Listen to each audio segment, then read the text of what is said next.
Field എന്ന് പറയുന്നത് hotel management മേഖലയായിരുന്നു. എനിക്ക് സെയിൽസിൽ യാതൊരു എക്സ്പീരിയൻസ് ഉള്ള ആളാണ്. ഒരു പെണ്ണ് വിറ്റുള്ള പരിചയം പോലും എനിക്കില്ല. കഴിഞ്ഞ കൊറോണ സമയത്ത് നാട്ടിൽ സ്റ്റക്ക് ആയതാണ്. ഞാൻ മാത്രമല്ല, ഏകദേശം 5 ലക്ഷത്തോളം പ്രവാസികൾ കഴിഞ്ഞ കൊറോണ കാലത്ത് നാട്ടിൽ സ്റ്റക്ക് ആയി പോയി. പലരുടെയും വരുമാനം പൂർണ്ണമായിട്ട് നിലച്ചു പോയിട്ട് ചിലരുടെയൊക്കെ പകുതിയായിപ്പോയി.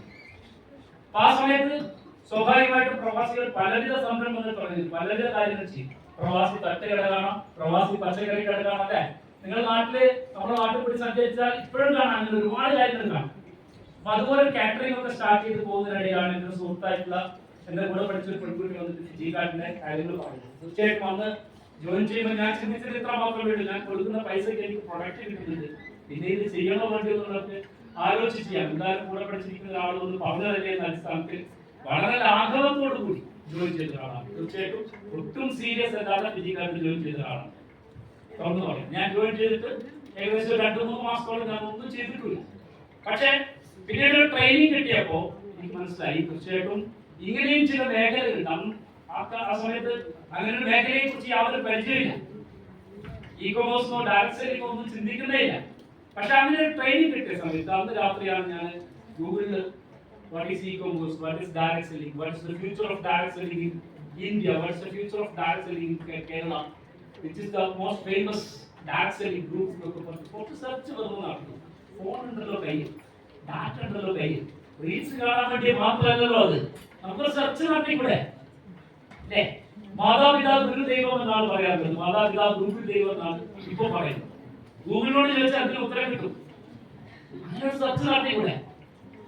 എന്തിനാണ് നമ്മൾ സ്വാഭാവികമായിട്ട് ചെയ്യുന്ന കാര്യമില്ല. ഫിജിക്കാരുടെ കാര്യങ്ങളൊക്കെ ഇവിടെ കേട്ടു, ഇവിടെ പ്രസന്റേഷൻ കേട്ടു, ഇവിടെ എക്സ്പീരിയൻസ് പറഞ്ഞിട്ടുള്ള ജില്ലക്കാരായിട്ടുള്ള ആളുകളുണ്ട്, പല പ്രായത്തിലുള്ള ആളുകളുണ്ട്, പല മേഖലയിലുള്ള ആളുകൾ. ഇതൊക്കെ കേട്ടാൽ നമ്മളെന്ത് ചെയ്യും? പോയിട്ട് നാട്ടില് അപ്പുറത്തിരിക്കുന്ന ആരോടെങ്കിലും അഭിപ്രായം ചോദിക്കും. മലയാളികൾ കൊണ്ട് അഭിപ്രായം ചോദിച്ചു കഴിഞ്ഞാൽ എന്തായാലും മറുപടി പറയും. അറിയാമെങ്കിലും ഇല്ലെങ്കിലും പറയും, ഒരു മറുപടിയോ എന്താ പറയാ,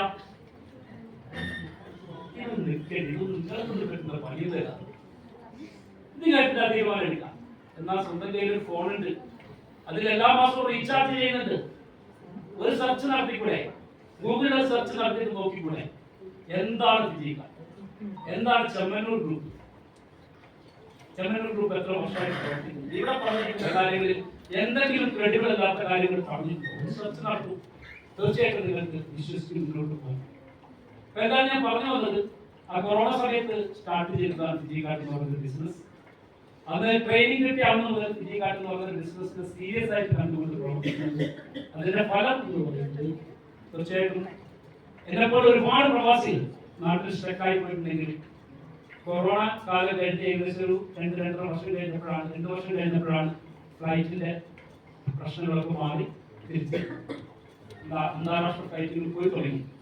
പലരും കിട്ടിയ പൈസക്ക് ടിക്കറ്റ് എടുത്തിട്ട് കയറിപ്പോയി. അതായത് ഇങ്ങനെ 50,000-നും 60,000-ത്തിനൊക്കെയാണ് ടിക്കറ്റ് റേറ്റ് ആ സമയത്ത്. കാരണം തിരിച്ചെങ്ങനെയും പോകണമെന്നാൽ അത്രയും റഷാണ്. എന്റെ കൂടെ ജോലി ചെയ്ത മിക്കവാറും ആളുകൾ തിരിച്ച് പ്രവാസ ജീവിതത്തിലേക്ക് തന്നെ പോയപ്പോ ഇന്ന് ഈ നാട്ടിൽ ഇവിടെ നിന്നുകൊണ്ട് ഈ ബിസിനസ് ചെയ്യാനും കൂടെ വന്നിരിക്കുന്ന ആളുകൾക്ക് വരുമാനം ഉണ്ടാക്കി കൊടുത്തുകൊണ്ട് മുന്നോട്ട് പോകാനും എനിക്ക് പറ്റിയത് ഫിജിക്കാട്ട്.com എന്ന് പറയുന്ന ഈ മഹത്തായ പ്രസ്ഥാനത്തിനൊപ്പം മുന്നോട്ടുണ്ടാകുന്നത് നെഞ്ചിൽ കൈവച്ച് പറയുന്നു. ഇവിടെ വന്നിരിക്കുന്ന ആളുകൾ നിങ്ങൾ ഫിജിക്കാട്ട് ചെയ്യണോ വേണ്ടതെന്നുള്ളത് നിങ്ങളുടെ തീരുമാനമാണ്. പക്ഷേ 2-3 കാര്യങ്ങൾ പറയാം. നമ്മളൊരു കാര്യം ചെയ്യുമ്പോൾ സ്വാഭാവികമായി ശ്രദ്ധിക്കേണ്ട കാര്യങ്ങൾ ഒരു 3 കാര്യങ്ങളാണ്. ഒന്ന്, ഈ കാര്യം ചെയ്ത് കഴിഞ്ഞാൽ നിങ്ങൾക്ക് ജീവൻ നഷ്ടപ്പെടുമെങ്കിൽ തീർച്ചയായിട്ടും ചെയ്യും. ആരെങ്കിലും നിങ്ങളുടെ 3 നില ബിൽഡിംഗ് നമ്മൾ ചാടാൻ പറഞ്ഞാൽ ചാടും, അപകടപ്പെടില്ല. 2, ഒരു കാര്യം ചെയ്യുമ്പോൾ നിങ്ങൾക്ക് മാനനഷ്ടം ഉണ്ടാവുകയോ ധനനഷ്ടം ഉണ്ടാവുകയോ ചെയ്യുകയാണെങ്കിൽ ചെയ്യും. ഫിജിക്കാട്ട് ചെയ്യുമ്പോൾ ഇത് 2 ഉണ്ടാവുന്നുണ്ടോ? ഉണ്ടോ? മാനനഷ്ടം ഉണ്ടോ? മാനനഷ്ടം ഉണ്ടാവില്ല എന്ന് മാത്രമല്ല, നിങ്ങൾ കുറച്ച് കഴിയുമ്പോൾ നിങ്ങളുടെ നാട്ടിൽ സെലിബ്രിറ്റി ആയിട്ട് മാറുന്നേ അല്ലെ? ഇവിടെ ഫിജിക്കാട്ട് ചെയ്യുന്ന പല ലീഡേഴ്സ് ഇപ്പോൾ പല സ്ഥലത്ത് പോകുമ്പോൾ അവരുടെ കൂടെ സെൽഫി എടുക്കാൻ ആളുകൾ മത്സരിക്കുന്നത് കാണാം. അവര് ആ നാട്ടിലെ സെലിബ്രിറ്റി ആയിട്ട് മാറും. റെപ്യൂട്ടേഷൻ കിട്ടുന്ന ഒരു മേഖലയാണ്. അപ്പോ മാനനഷ്ടയില്ല, ധനനഷ്ടയില്ല. ചെയ്യുന്നതിന് ബുദ്ധിമുട്ടുണ്ടോ? ഇത് 2ആണ് ഏറ്റവും പ്രധാനപ്പെട്ടത്. നെക്സ്റ്റ് എന്താ? നമ്മൾ കൊടുക്കുന്ന പൈസ നഷ്ടം വരുന്നുണ്ടോ? കൊടുക്കുന്ന പൈസക്ക് പ്രൊഡക്ട്സ് കിട്ടും. അത് നിങ്ങൾക്ക് എന്തൊക്കെ പ്രൊഡക്റ്റ് സെലക്ട് ചെയ്യാം? നിങ്ങൾക്ക് ആവശ്യമുള്ള പ്രൊഡക്റ്റ് സെലക്ട് ചെയ്യാം. ഒരു പർച്ചേസ് നടത്തുക എന്നുള്ളതാണ് ഫിജി കാർഡിലേക്ക് ജോയിൻ ചെയ്യാൻ വേണ്ടി ചെയ്യുന്ന ഒരേ ഒരു കാര്യം. ഒരു രജിസ്ട്രേഷൻ ഫീസ് ആയിട്ട് പോലും 100 രൂപ പോലും ഫിജികാർഡ്.com എന്ന് പറയുന്ന കമ്പനി നിങ്ങളിൽ നിന്ന് അല്ലെങ്കിൽ ഇവിടെ ഫിജികാർഡ്.com ജോയിൻ ചെയ്ത് പ്രവർത്തിക്കുന്നവരിൽ നിന്ന് ഈടാക്കുന്നില്ല. ജസ്റ്റ് ആലോചിച്ച് ഒരു 100 രൂപ രജിസ്ട്രേഷൻ ഫീസ് ആയിട്ട് വെക്കുകയാണെങ്കിൽ എത്ര പൈസ കമ്പനി കിട്ടും? വെച്ചിട്ടുണ്ടോ? ഇല്ലല്ലോ. അപ്പോ മാനനഷ്ടമില്ല, ധനനഷ്ടമില്ല, നമ്മൾ കൊടുക്കുന്ന പൈസക്ക് നഷ്ടം വരും. പിന്നെ ഞാൻ നേരത്തെ പറഞ്ഞ കാര്യം, കമ്പനിയുടെ മാനേജ്മെന്റ് പ്രധാനപ്പെട്ട കാര്യമാണ്. ഏതൊരു കമ്പനിയിൽ ജോയിൻ ചെയ്യുന്ന സമയത്തും അതിന്റെ മാനേജ്മെന്റിന്റെ ക്രെഡിബിലിറ്റി എന്ന് പറയുന്നത് വളരെ പ്രധാനപ്പെട്ടതാണ്. ഇവിടെ ആ ക്രെഡിബിലിറ്റിയെ സംബന്ധിച്ച് ആർക്കും ഒരു സംശയമില്ല, ധൈര്യമായിട്ട് ചെയ്യാം. ഇനി മറ്റൊന്നെന്താ, ഇതിന്റെ ബിസിനസ് പ്ലാൻ. ഇവിടെ കേൾക്കുന്ന ബിസിനസ് പ്ലാൻ അത് നമുക്ക് ഗുണകരമായിട്ടുള്ള കാര്യം. കേട്ടിട്ടുണ്ടാവും ഈ ഗുണകരമായിട്ടുള്ള കാര്യം. എന്തുകൊണ്ടാണ് അത് ഗുണകരമാകുന്നത് മാത്രം പറഞ്ഞുകൊണ്ട് ഞാൻ അവസാനിപ്പിക്കും. പലരും ജോലി എന്ന് പറയുന്നത് വലിയ പ്രാധാന്യം കൊടുക്കുന്നു. തീർച്ചയായിട്ടും ഏതൊരു ജോലിക്കും അതിൻ്റെതായിട്ടുള്ള ഡിഗ്നിറ്റിയും അതിൻ്റെതായിട്ടുള്ള എല്ലാ കാര്യങ്ങളും. പക്ഷെ ജോലി ചെയ്തത് കൊണ്ട് ഒരാൾ സമ്പന്നനായിട്ട് മാറും. അങ്ങനെയാണെങ്കിൽ നിങ്ങളുടെ നാട്ടിൽ, നിങ്ങളുടെ പരിസരത്ത് കഴിഞ്ഞ 10 വർഷമോ 20 വർഷമോ 30 വർഷമായിട്ട് ജോലി ചെയ്തിട്ട് സമ്പന്നനായിട്ട് മാറിയിട്ടുള്ള ഒരാളുണ്ടോ എന്നും നോക്കി ആളുകളും ചിലപ്പോൾ നിങ്ങൾ വീട്ടിൽ തന്നെ ഉണ്ടാവില്ലേ, അച്ഛനുണ്ടാവില്ലേ, അല്ലെങ്കിൽ ചേട്ടന്മാരുണ്ടാവില്ലേ, അനിയന്മാരുണ്ടാവില്ലേ, 10, 20, 30 വർഷമായിട്ട് ജോലി ചെയ്യുന്ന ആളുകൾ ഉണ്ടാവില്ലേ? ഇവരാരെങ്കിലും സമ്പന്നരായിട്ട് മാറിയിട്ടുണ്ടോ? ഉണ്ടോ? ആരാണ് സമ്പന്നരായിട്ട് മാറുന്നത്? നമ്മൾ ജോലി കൊടുക്കുന്ന ആളായിരിക്കും, ജോലി ചെയ്യുന്ന ആളായിരിക്കും, ജോലി കൊടുക്കുന്ന അവസരങ്ങൾ കൊടുക്കുന്ന ഓപ്പർച്യൂണിറ്റീസ് കൊടുക്കുന്ന ആളായിരിക്കും. അങ്ങനെയുള്ള ആളുകളാണ് സമ്പന്നരായിട്ട് മാറുന്നത്. യുടെ വരുമാനം എന്ന് പറയുന്നത് അദ്ദേഹത്തിന്റെ സ്ഥാപനത്തിൽ ജോലി ചെയ്യുന്ന ഏകദേശം 60,000-ഓളം വരുന്ന തൊഴിലാളികളുടെ തൊഴിലിന്റെ ടൈമിന്റെ ഒരു ലിവറേജ് കൂടിയാണ്. അങ്ങനെയാണ് വരുന്നത്. അതുകൊണ്ടാണ് അദ്ദേഹം വലിയ സമ്പന്നനായിട്ട് മാറുന്നത്. അപ്പൊ നിങ്ങൾക്ക് ഒരു സംരംഭം തുടങ്ങി അവിടെ 10 പേർക്ക് തൊഴിൽ കൊടുക്കാൻ കഴിയുമെങ്കിൽ തീർച്ചയായിട്ടും നിങ്ങളുടെ വരുമാനം കൂടുതലായിരിക്കും. സംരംഭം തുടങ്ങണം അല്ലേ? 10 പേർക്ക് തൊഴിൽ കൊടുക്കും. സംരംഭം തുടങ്ങണമെങ്കിൽ എത്ര പൈസ? ഏതൊരു ചെറിയ സംരംഭം തുടങ്ങാനുള്ള ഒരു പൈസ പറയും ആരെങ്കിലും ഒരാൾ. എത്ര? മിനിമം 1 ലക്ഷം. ഒരു പെട്ടിക്കട തുടങ്ങണമെങ്കിൽ മിനിമം 1 ലക്ഷം വേണം അല്ലേ? ശരിയല്ലേ? ഒരു പെട്ടിക്കട തുടങ്ങാനെങ്കിലും മിനിമം 1 ലക്ഷം രൂപയെങ്കിലും വേണം. ഇപ്പൊ നമ്മളെപ്പോലുള്ള സാധാരണക്കാർക്ക് ബിസിനസ് ചെയ്യാൻ വേണ്ടി പറ്റില്ല. കാരണം സാമ്പത്തിക പ്രശ്നമാണ്. ഇപ്പൊ തൊഴിൽ കൊടുക്കുന്ന ആളായിട്ട് മാറാൻ പറ്റുമോ? ഇപ്പൊ സമ്പന്നമാവാൻ പറ്റുമോ? എല്ലാം റിലേറ്റഡ് ആണല്ലേ. അവിടെയാണ് ഡയറക്ട് സെല്ലിംഗ് കമ്പനികളുടെ പ്രസക്തി. ഡയറക്ട് സെല്ലിംഗ് കമ്പനികൾ എന്ന് പറയുന്നത് യാതൊരു തരത്തിലുള്ള ഇൻവെസ്റ്റ്മെന്റും ഇല്ലാതെ നിങ്ങൾക്ക് ബിസിനസ് ചെയ്യാനുള്ള ഒരു പ്ലാറ്റ്ഫോമാണ്. യാതൊരു തരത്തിലുള്ള ഇൻവെസ്റ്റ്മെന്റും ഇതിനകത്തില്ല.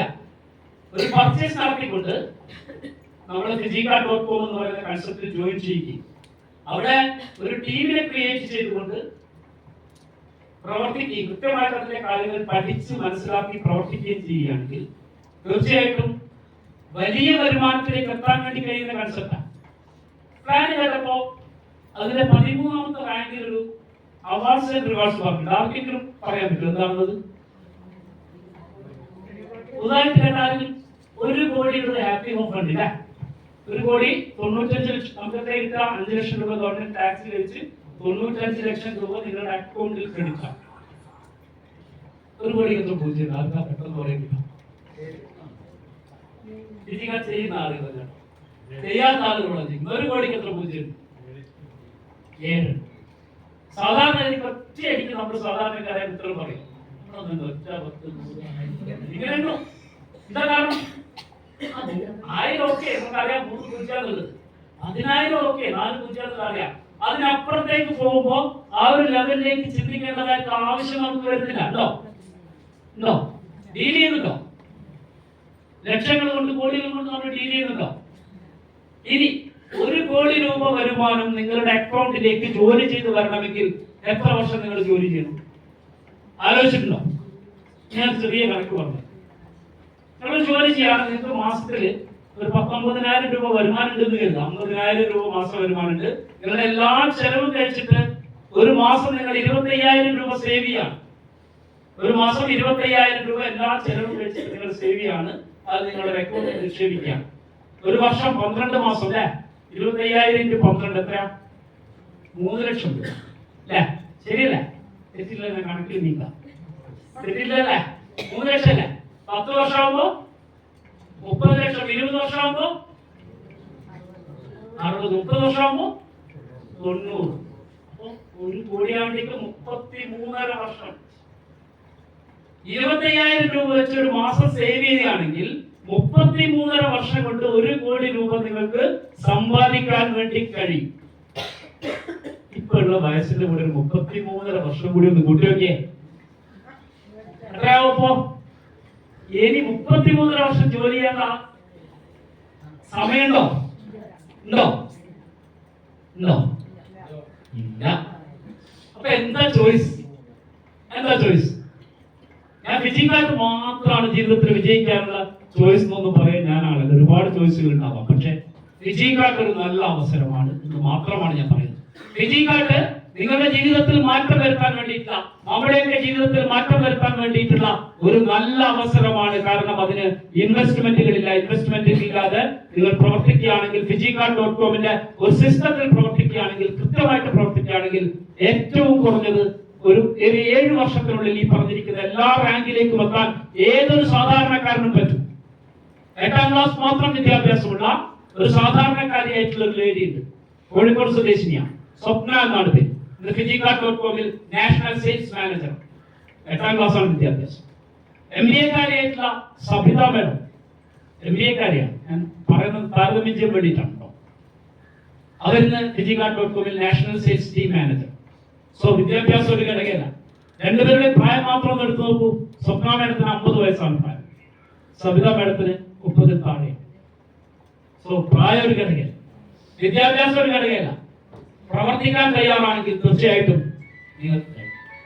മനുഷ്യനെ പറ്റി പൊതുവെ പറയുന്ന ഒരു കാര്യം, ഒറ്റ വാക്കുണ്ട്: ഒരു മനുഷ്യന് സാധിക്കുന്നത് മറ്റൊരു മനുഷ്യന് സാധിക്കും. ഒരു മനുഷ്യന് സാധിക്കുന്നത് മറ്റൊരു മനുഷ്യന് സാധിക്കും. സ്വപ്ന മേഡത്തിന് സാധിച്ചത് സാധിക്കില്ല എന്ന് കരുതുന്ന നേരത്തിൽ ലേഡീസ് ഇവിടെ ഉണ്ടാവും. കാരണം എന്താ? നമ്മുടെ കഴിവിൽ നമ്മൾ വിശ്വസിക്കില്ല. നമ്മുടെ പ്രശ്നം അതാണ്, നമ്മുടെ കഴിവിൽ നമ്മൾ വിശ്വസിക്കില്ല. നമ്മളെപ്പോഴും നോക്കുന്നത് അപ്പുറത്തേക്ക് ഇപ്പുറത്തേക്കുമാണ്, മറ്റുള്ളവരുടെ കഴിവിലേക്കാണ്. നമ്മുടെ കഴിവിനെ കണ്ടെത്താൻ വേണ്ടിയിട്ടുള്ള പ്രവർത്തനങ്ങൾ നമ്മൾ നടത്താറില്ല. നമ്മുടെ കഴിവിനെ കണ്ടെത്തി അത് പരിപോഷിപ്പിക്കുന്ന ഒരു മേഖല കൂടിയാണ് fijicard.com എന്നതാണ് ഏറ്റവും പ്രധാനപ്പെട്ട കാര്യം. ഇവിടെ സംസാരിച്ച ഫാസിൽ സാർ പറഞ്ഞിട്ടില്ലേ, അദ്ദേഹം ഇങ്ങനെ സംസാരിക്കുന്ന ആളായിരുന്നില്ല. ഇന്ന് ഈ സ്റ്റേജിൽ കയറുന്നത് ഇത്ര ആളുകളുടെ മുന്നിൽ വളരെ നന്നായിട്ട് സംസാരിക്കാൻ അദ്ദേഹത്തിന് കഴിഞ്ഞത് fijicard.comലൂടെയാണ് എന്ന് അദ്ദേഹം പറഞ്ഞു. ഇവിടെ സംസാരിച്ച പല ലേഡീസ് വന്നിന്. തീർച്ചയായിട്ടും fijicard.com എന്ന് പറയുന്ന ഈ മഹത്തായ അവസരത്തെ ഏറ്റെടുക്കാൻ നിങ്ങൾക്ക് എല്ലാവർക്കും കഴിയട്ടെ എന്ന് ആത്മാർത്ഥമായിട്ട് ആശംസിക്കാം.